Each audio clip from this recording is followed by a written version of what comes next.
Welcome to Show's World Gamers, Josh here, and as we have officially entered the Christmas in July season, that means the first half of 2022 has officially come to an end. So I thought this would be a good time to reflect on the first half of 2022's best games, while naming our 2022 first half game nominees and crowning our best of awards. So I split the games into 6 categories, and those are action, adventure, sports, multiplayer, RPG, and indie. I will name 5 nominations for each and then give my personal winner, and then at the end, give my top 5 and then 2022's first half game of the year. I would have liked to add a few more categories such as fighting and puzzle, but I haven't played enough new games in those genres this year to have those categories. Also, I found it incredibly hard to fit a lot of these games into one category, as games like Elden Ring fit into multiple. But I did the best I could to put games in a category that made the most sense. Alright, let's get started with the first category, and we are going to start with the nominations for Best Indie Game. The 5 nominations are Teenage Mutant Ninja Turtle Shredder's Revenge, Tunic, Trek to Yomi, Sifu, and Far Changing Tides. And the winner is Teenage Mutant Ninja Turtles Shredder's Revenge. This game has taken the world by storm. It seems like everybody is playing and loving this game. It is a love letter to the classic Teenage Mutant Ninja Turtle, but pushes the beat 'em up genre far enough for me to call it my personal new favorite beat 'em up of all time. For me, this game ran away with this category, and we will definitely be talking about it more later in this video. Alright gamers, let's get on to the next category. In this category, we're going to look at the role-playing game. Now, I normally would split it up into 2 separate, with traditional turn-based and action RPGs being their own categories, because they are so different. But this being the first half of the year, I combined them after looking at what we had to offer. So let's take a look at the nominees. The first nominee is Triangle Strategy. Next, Strangers of Paradise Final Fantasy Origins. Third is Elden Ring. Fourth, Pokemon Legends Arceus. And fifth, Rune Factory 5. And the winner is Elden Ring. This game was huge. We were all excited about this game leading up to the release, but I don't think anybody expected it to be as good as it turned out to be. Alright gamers, moving on to the next genre, and it's time for our picks in sports and racing games. This is another genre I would like to split up, but with most of the major games coming in these genres historically being fall releases, I combined them for their first half awards. And the nominees are, number 1 is Gran Turismo 7. Number 2, Mario Strikers Battle League. Number 3, Switch Sports. Number 4, MLB The Show 2022. And number 5, Windjammers 2. And the winner is MLB The Show. Year in and year out, this franchise continues to deliver an amazing baseball experience. It doesn't get the same notoriety as Madden, FIFA, and the NBA games, but it deserves to. I'm happy the game has come to other systems instead of being stuck as a PlayStation exclusive, so more people have the opportunity to check out this fantastic franchise.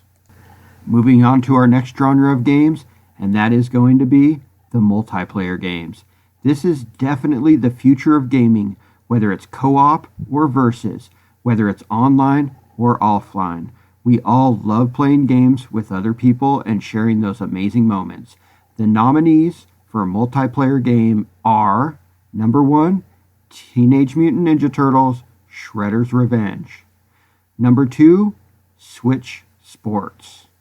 Number 3, Mario Strikers Battle League. Number 4, Evil Dead The Game. And number 5, Rainbow Six Extraction. And the winner is that indie powerhouse Teenage Mutant Ninja Turtles Shredder's Revenge. We already talked about how much I love this game. Now the one-player mode is fun, but multiplayer is what pushed it to the next level. Whether it's online or couch co-op, being able to play up to 6 players is so much fun. I really hope with all the popularity this game is receiving, they reconsider and give us some DLC, because the only thing that would make this game better is more of this game. Alright gamers, our next category is adventure game, and this genre has been pretty light to start the year. We should be getting Sonic Frontiers, and I'm really hoping Nintendo does announce that new Donkey Kong game for the fall, but we haven't gotten much so far this year. I almost put Pokemon Legends Arceus in this category, but decided it's more of an RPG. Now, our nominations for this category are number 1, Sonic Origins. Number 2, Kirby and the Forgotten Land. Number 3, Tunic. Number 4, K.O. the Kangaroo. And number 5, Lego Star Wars The Skywalker Saga. And the winner is Kirby and the Forgotten Land. This was a ton of fun. I had high hopes, but was a little worried of how a 3D Kirby game was going to play, but it turned out really good. It was still pretty easy, but it was a lot of fun and pushed the gameplay of the franchise into new directions while keeping the feel of a classic Kirby game. Our sixth category is action game, and this is another category that a lot of different games could fit into. Also, this could be a really stacked genre by the end of the year if God of War Ragnarok and Bayonetta 3 make it out in time. But for the first half of the year, these are the nominations for action game. Number 1, Horizon Forbidden West. Number 2, Sifu. Number 3, Ghostwire Tokyo. Number 4, Tiny Tina's Wonderland. And number 5, Teenage Mutant Ninja Turtles Shredder's Revenge. And the winner is Horizon Forbidden West. This game was beautiful, with some of the most beautiful graphics we have ever seen on a home console. The gameplay was fast and smooth, and the world was expansive. This game took everything from the already fantastic first game and made it 10 times better. If you own a PS5 and passed on this game, you definitely made a mistake and should pick it up and give it a try.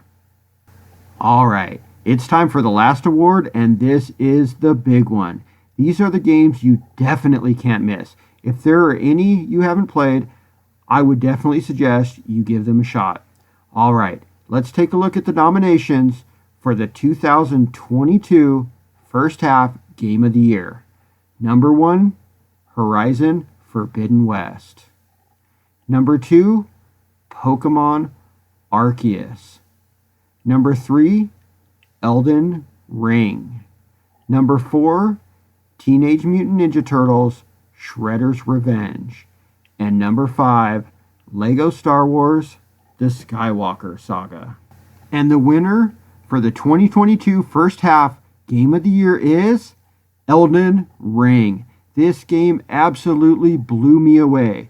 The learning curve may have been steep, but the satisfaction when you took down one of the countless bosses after failing time after time was so satisfying. The world is huge, and there is almost no empty space. There is so much to do in this game beyond the main storyline, it's mind-blowing. And unlike a lot of other open-world games, you don't get that fatigue of doing the same thing over and over. There is so much to do and see, and speaking of seeing, the graphics are beautiful. The world is meticulously designed, and the enemies and bosses are some of the most original and well-designed characters I have ever seen. This game will go down as one of the greatest games of all time and will be one of the video game GOAT list nominees for years to come. This is my undisputed first half game of the year, and I don't see how it's not going to drop that first half moniker and end up game of the year later this year. If something does come along and knocks it off its pedestal, it will be shocking. Alright gamers, I want to hear what you guys think. Do you agree with my picks? Are there some games I missed that I need to go back and play? Let me know in the comment section. Also, like and share this video, and don't forget to subscribe to the channel. Man, there have been some bangers so far this year. I can't wait to experience what the second half has in store. Until next time, gamers, Shoge World out.